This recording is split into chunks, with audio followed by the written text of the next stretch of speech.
Congrats, Coach. A slow start, but once you hit the gas, you never looked back. What was the key to your team getting into rhythm, setting a tone, and holding it for the rest of the game? Well, the key for us was getting stops. We had to string it together, a couple stops in a row to really get going. We missed some easy shots early in the game. They came out, firing away, making everything. And then once we dug down, got a few stops, we were able to get out and run, and it was a firestorm from there. You end with a season high in points. Brandon and Trey just absolutely on fire. What did you like best about both of their performances? BI was incredible. He dominated the game. He made bucket after bucket when we needed it. He was good defensively, and it was a great performance by him. I think CJ's bucket early in the first quarter, it was a three that he hit off of out-of-bounds play. It kind of got us going, and kind of welcome back for Trey Murphy. This is a big game, kind of breakout game for him this season. Yeah, I was going to say everything for Trey. It seemed like it was 28, 29, 30 feet. I mean, what did you just think about, like, the range from him tonight? Yeah, once he sees one goes in, like, his range is unlimited. And it was on full display tonight. And it was great to see our team and what we're capable of doing when we get all of our guys on the floor and we get healthy. Obviously missing Z tonight, but you got shooting. You got guys that can attack the basket. I thought Naji was huge for us. 6 assists in the first half, rebounding the ball, getting steals, pushing the pace, just making simple play after simple play. I know early in Trey's career, you're always saying, shoot the ball more. Do you have to tell him anymore? Yeah. No, I don't. I have to tell him to move in just a little bit until he makes one, but then when he makes one, he can shoot it from anywhere. What really stood out to you about the way B.I. was able to go about getting his 40 tonight? His focus. I think I could see that from the start of the game. Even though we were missing shots, Brandon was focused. We've been talking a lot about how we can continue to put him in different spots on the floor and how he can attack.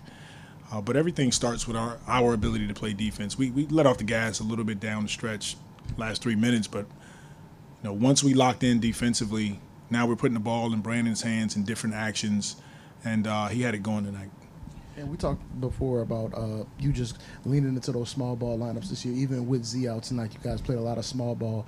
Just how much of an adjustment has that been for you as a coach, knowing how much you kind of emphasize defense and protecting the paint, but knowing just how good you guys can be when you are playing small? For sure.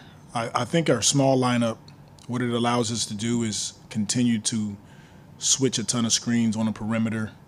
We're blessed and fortunate with great size, with big wings that all are physical, can rebound, and so it can stagnate teams. And when we're doing it well defensively, it allows us to get stops. And now the floor is spread out, so we got guys that can drive and kick. We got shooting, we got spacing, and I think that kind of opened up the floor for Brandon as well. Excuse me, Coach. You have Brandon Ingram, who's a certified bucket getter. You were teammates with Allen Iverson in Philly. No comparison because they play two different positions.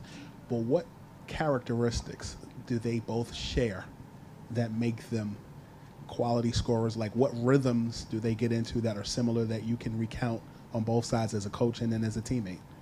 For sure. There are some similarities there with AI and BI.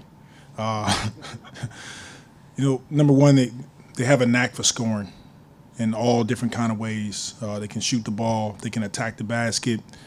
They can score in the mid-range. They can get to the free throw line. And BI, it's funny you say that. Allen is one of his favorite players growing up. So you can see some similarities there. Obviously, AI is a Hall of Famer, but Brandon he's an incredible scorer. He can give you buckets, like you said, in a ton of different ways.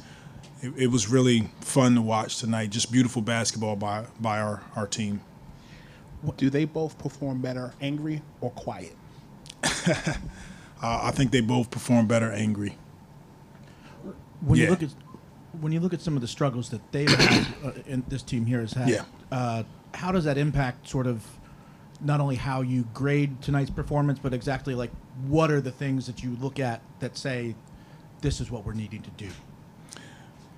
Well, the Wizards, they're a talented team.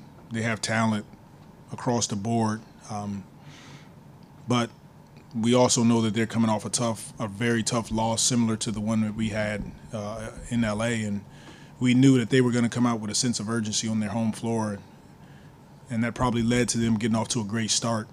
But for us, it's really about, no matter who we play, having an understanding that it is tough to win basketball games in the NBA, and this is a business trip. We wanted to start the game right. We didn't, but we got it going.